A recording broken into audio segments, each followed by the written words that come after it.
I'm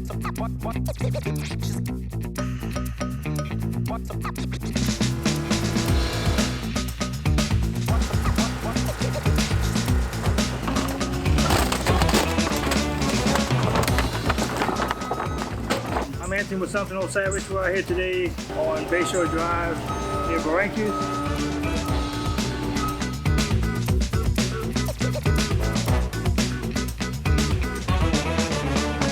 We're doing a debris cleanup for a customer that got called on by code enforcement. So we're out here cleaning it all up for her.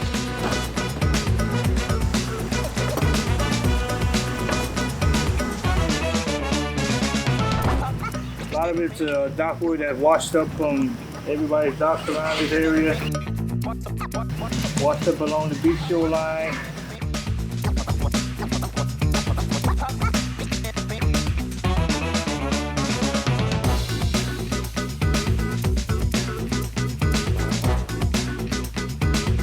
It kind of became an eyesore to the neighbors here and to the residents in the condominiums behind me.